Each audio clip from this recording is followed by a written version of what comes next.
आज अर्थशास्त्र अध्ययनशाला में 2 दिवसीय सहकारिता पर केंद्रित सेमिनार का उद्घाटन हुआ। इस विशेष अवसर पर विक्रम विश्वविद्यालय के कुल गुरु प्रोफेसर अर्पण भारद्वाज के द्वारा यह बतलाया कि भारतीय परिवार में सहकारिता की भावना वर्षों से प्रचलित है। इसके आधार पर भारतीय समाज का सतत विकास हो रहा है। सेमिनार के सारस्वत अतिथि सहकारिता विभाग के उपायुक्त के सिंह ने बतलाया कि भारत में सहकारी समितियां की स्थापना एवं विकास में राज्य सरकार ने महत्वपूर्ण भूमिका निभाई है। इसी संदर्भ में सहकारिता विभाग के पाटनकर जी ने दोहे तथा चौपाई के माध्यम से सहकारिता की भावना को व्यक्त किया। ग्वालियर विश्वविद्यालय के के शुक्ला द्वारा सहकारिता के क्षेत्र में आने वाली बाधाओं का उल्लेख किया और प्रोफेसर राकेश दंड द्वारा सहकारिता के क्षेत्र में उद्यमिता के महत्व को प्रस्तुत किया गया। इस उद्घाटन सत्र में बीच वक्तव्य की नोट प्रोफेसर रेखा आचार्य के द्वारा प्रस्तुत किया गया। उन्होंने बतलाया कि भारत के विभिन्न क्षेत्रों में, विशेषकर ग्रामीण क्षेत्रों में सहकारी समितियां कार्य कर रही है। इस अवसर पर विशेषकर से professor Nita Tapan, professor Nikhil Joshi, professor Geeta Nayak, professor Anil Jain, professor RK Neema, doctor Shekhar, doctor Reena, doctor Dhirendra Kerwal, doctor Sangram Bhushan Jitesh Porwal, doctor Dharmendra Singh उपस्थित रहे। इस विशेष अवसर पर डॉक्टर धर्मेंद्र सिंह तथा कमलेश मंडलोई ने आमंत्रित वक्ताओं से सहकारिता के विभिन्न आयामों पर विशेष रूप से चर्चा की। उज्जैन सिटी टाइम से सुधीर व्यास और कैमरामैन राहुल मंडलोई।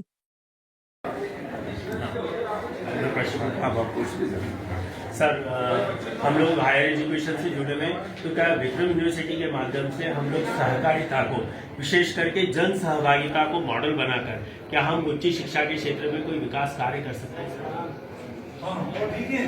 जी, आपने बहुत ही सामयिक प्रश्न पूछा है। शिक्षा पे एक ऐसा क्षेत्र है जहां पर की काफी परिवर्तन की गुंजाइश है और नई शिक्षा नीति 2020 नए अवसरों के द्वार खोलती है।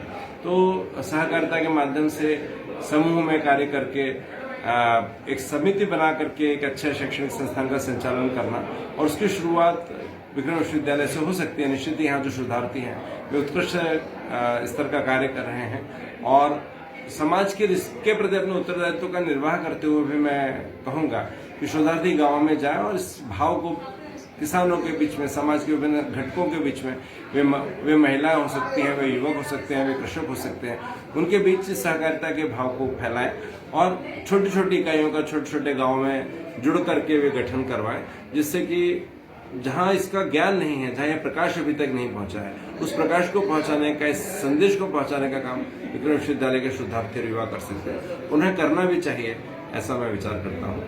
धन्यवाद। Thank you.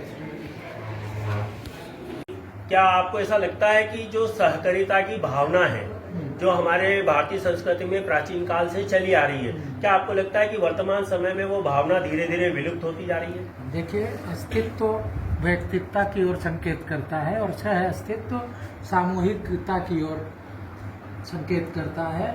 जब सहकार की बात आती है तो जब आंदोलन की तरह हमने इसको लिया था बहुत प्रारंभ में, तब कहा था बिना सहकारिता नहीं उद्धार, सहकार बिना नहीं उद्धार। इस बात को लेकर जैसे ही आप चलेंगे, एक व्यक्ति कभी अकेला उतना पावरफुल नहीं होता जितना कि सामूहिक रूप से कोई हो। लेकिन सवाल इस बात का है कि हम लोग एक बड़ा सेंटेंस कहते हैं, कॉमर्स के फील्ड में ढाट साहब थे, वो शायद उसको भूल गए नहीं, वहाँ कहते एकाकी व्यापारी विश्व में सर्वश्रेष्ठ है किंतु यदि वह इतना बड़ा हो। इसलिए सहकारिता भी एक बड़ा श्रेष्ठतम उदाहरण है कार्य की सहभागिता को लेकर। लेकिन उसमें जो शर्तें हैं, उसमें पहला शर्त है सहकार के लिए जो तैयार लोग हैं उनमें समर्पण, उत्सर्ग और नैतिकता की भावना होनी चाहिए। बहुत सारी एकाधिकारी भावना उसमें चली गई थी, जिसके कारण बड़े बड़े संगठनों को, जैसा आज सर ने उदाहरण दिया कि हमें लिक्विडेट करना पड़ रहा है एक बड़ी संस्था को जो कभी बहुत बड़े अर्थ में थी। ऐसी स्थिति में मैं फिर मानवीय और सामाजिक मूल्यों की ओर संकेत करता हूँ कि सहकारिता को अगर फिर से उसके पुनरोदय की ओर ले जाना है तो हमको अपनी मानवीय भावनाओं, मानवीय मूल्यों, सत्य और करुणा के साथ उसे संचालित करना पड़ेगा। अदरवाइज अभी भी वो संकट में रहेगी और जैसा आपने कहा, राजनीतिक अंतर्द्वंद और प्रतिस्पर्धा तथा प्रतिद्वंदिता के कारण वो आगे भी संकट में रह सकती है। Thank you sir. सर मेरा अगला करें शुरू। अर्थशास्त्र अध्ययनशाला में आज 2 दिवसीय राष्ट्रीय सेमिनार का उद्घाटन हुआ। यह हम लोगों का सौभाग्य कि हमारे यहाँ पर बहुत एक से बढ़कर एक अतिथि लोग आज आए हैं। सहकारिता के ऊपर इन लोगों का जो ज्ञान है, इन लोगों का जो अनुभव है वो बहुत अच्छा है और हम लोग खुशकिस्मत हैं। अर्थशास्त्र अध्ययनशाला की ओर से हम सब इन सब का आभार व्यक्त करते हैं। सर मैं आप लोगों से सहकारिता के विषय में कुछ प्रश्न पूछना चाहूँगा, जिससे कि हमारे सभी दर्शक और हमारे जितने भी व्यूअर्स हैं जो इस चैनल के माध्यम से जुड़े हैं वो लोग सब सहकारिता विषय को और थोड़ा अच्छे से जान सकें। सर मैं सबसे पहला प्रश्न हमारे सहकारिता विभाग के कमिश्नर AK सिंह सर से करना चाहूँगा। सर क्या भारतीय संस्कृति में सहकारिता के कोई श्रेष्ठ उदाहरण आप बता सकते हैं सर? भारतीय संस्कृति में सहकारिता का बेस्ट उदाहरण तो हमारा परिवार ही है। जो मतलब परिवार से जो है जो सहकारिता शुरू होती है, संयुक्त परिवार, उससे बड़ी सहकारिता कुछ नहीं हो सकती। फिर वो सहकारिता परिवार से जो है समाज में आगे जा करके बढ़ती है और समाज से गांव से फिर जो है धीरे धीरे शहर की हो जाती है और पूरा देश सहकारिता में हो जाता है। सर मेरा अगला प्रश्न आपसे है, क्या सर सहकारिता के क्षेत्र में वर्तमान समय में कुछ व्यवहारिक चुनौतियां ऐसी आ रही है क्या जिनका निराकरण हम लोग जन सहभागिता के बिना नहीं कर सकते? जब सहकारिता का नाम आता है जी, तो सबसे महत्वपूर्ण बात होती है कि लोगों का विकास करना, समावेशी विकास होना चाहिए। तो अभी तक बहुत सारे नियम अधिनियम बनाए गए हैं। अभी हाल ही में 2021 में केंद्रीय सरकार ने अलग से एक मंत्रालय बना दिया है और राज्य सरकार का अलग से है। वास्तव में होता क्या है कि केंद्र सरकार और राज्य सरकार के अंदर राज्य सरकार सहकारिता को देखता है और केंद्र सरकार का संपूर्ण देश पर नियंत्रण रहता है। तो इसमें आपस में मतभेद होने की वजह से या बहुत में जो कंफ्यूजन होता है उससे सहकारिता का विकास नहीं हो पाता है। तो नियमों का सरलीकरण। पाठ्यक्रम विभाग से वर्षों से जुड़े हुए हैं, क्या आपको ऐसा लगता है सर कि आज के समय में जो जनता है, जो पब्लिक है, वो खुद अपना विकास सहकारिता के माध्यम से करना चाहती है या वो अभी भी सहकारिता संस्थाओं के माध्यम से राज्य सरकार पर निर्भर बनी हुई है? निश्चित रूप से जो युवा पीढ़ी है, युवा पीढ़ी में सहकारिता के प्रति जागरूकता कम है। पहले की जो पीढ़ी हुआ करती थी सहकारिता के क्षेत्र में अच्छा काम करती थी, उनका समर्पण तो था, उनका उसके प्रति भाव भी था, संगठित रूप से काम करना चाहती थी। लेकिन आज जैसे इश्यूज एंड चैलेंजेस उसके ऊपर में जो आपका यहाँ पर जो सेमिनार हो रहा है, तो यह मैं कह सकता हूँ कि बहुत अच्छा प्रयास है कि जो युवा पीढ़ी है, युवा पीढ़ी के लोग हैं वो सहकारिता को जानेंगे, सहकारिता के मूल मंत्र को यहाँ से समझेंगे और सहकारिता के माध्यम से किसी भी व्यक्ति का सामाजिक और आर्थिक रूप से कैसे उत्थान किया जा सकता है और कैसे संसाधनों का परस्पर, किसी के पास में कुछ है, किसी के पास में कुछ है, जैसा सर ने कहा कि समावेशी रूप से सबको इकट्ठे करके उसका बेहतर उपयोग करके और बहुत बड़े लक्ष्यों की प्राप्ति की जा सकती है। Thank you sir.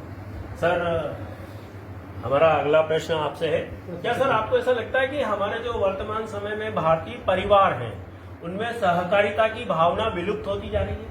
हाँ बिल्कुल, एक सत्य है कि वर्तमान जो परिवार हैं वो एकाकी परिवार बन गए हैं। सहकारिता का भाव वहाँ से खत्म हो गया है और ये इसलिए भी हुआ कि ये सेल्फ सेंटर्ड, आत्म केंद्रित लोग हो गए हैं। सेवा सेंटर्ड का जो भाव है वो खत्म हो गया है, इसलिए ऐसा हो रहा है। उसको पुनः सहकारिता के माध्यम से हमको उजागर करनी है, जागृत करने की युवाओं को खासतौर से जरूरत है। ओके, बहुत बहुत धन्यवाद। अब हम हमारे अर्थशास्त्र अध्ययनशाला के जो विभाग अध्यक्ष हैं, हम लोग इनको पूरे विक्रम यूनिवर्सिटी की तरफ से, पूरे उज्जैन शहर की तरफ से बहुत बहुत धन्यवाद देना चाहेंगे कि उन्होंने सहकारिता जैसे विषय पर 2 दिन का ये जो नेशनल सेमिनार आयोजित किया है, इसके माध्यम से बहुत सारे सहकारिता से संबंधित जो इश्यूज हैं, जो मुद्दे हैं, वो आम जनता के समक्ष आ सकते हैं। मेरा प्रश्न आपसे ये है सर कि सहकारिता के ऊपर आपने जो ये शोध कार्य और जो सेमिनार वाला कार्य किया है, क्या भविष्य में भी आप इस प्रकार के कोई प्रोग्राम करना चाहेंगे सर? सहकारिता तो भारत के विकास का आधार ही रही है। ये आज़ादी के पहले भी थी और आज़ादी के बाद भी। बीच में कुछ इसमें क्योंकि ये समय के साथ चल नहीं पाई तो थोड़ा सा इसमें कमजोरी आई थी, लेकिन एक बार फिर सहकारिता का रिलेवेंस बढ़ा है क्योंकि कम पूंजी में और कमज़ोर लोगों का अगर विकास करना है तो उसके लिए सहकारिता ही एकमात्र साधन है। और भारत जैसे बड़ी अर्थव्यवस्था और बड़ी आबादी वाले देश में सहकारिता सहकारी आंदोलन का कभी प्रासंगिकता कम नहीं हो सकती है। और अकादमिक संस्थान होने के कारण ये विभाग की जिम्मेदारी है कि इसमें जो रिसर्चर्स हैं, जो इसके जानकार लोग हैं, वो आपस में एक तरह से आपस में डायलॉग करें कि कैसे इस सहकारिता को, जिसका एक भूमिका संदिग्ध है, तो उसको कैसे और उपयोगी बना करके समावेशी विकास और आत्मनिर्भर भारत के निर्माण में योगदान दिया जा सकता है। इसलिए ये सब कार्यक्रम, अकादमिक कार्यक्रम विभाग की तरफ से चलाए जाते हैं। सर, मेरा एक प्रश्न आपसे और ये है कि आप चूंकि एक शैक्षणिक संस्थान के विभाग अध्यक्ष के रूप में कार्य कर रहे हैं और वर्षों से आप लोग उच्च शिक्षा के क्षेत्र से जुड़े हुए हैं, क्या आपको लगता है कि उच्च शिक्षा के क्षेत्र में जो समस्याएं हैं, विशेष करके हायर एजुकेशन में जो स्टूडेंट्स के लेवल पे जो परेशानियां आ रही हैं स्टूडेंट्स को, क्या उनका समाधान सहकारिता के माध्यम से संभव हो सकता है? नहीं, सहकारिता में तो लगभग 29 सेक्टर्स में सहकारिता काम कर रही है।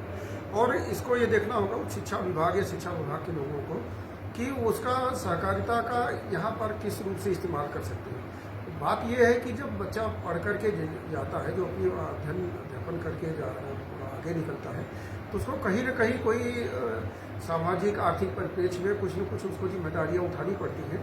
वहाँ पर उसको सहकारिता का सहारा लेना पड़ेगा। और सहकारिता का जब सहारा लेगा तो उससे वो एक अच्छे समाज और अच्छे परिवार और अच्छे अपने भविष्य का निर्माण कर सकेगा। उसको हमको इस संदर्भ में देखना चाहिए।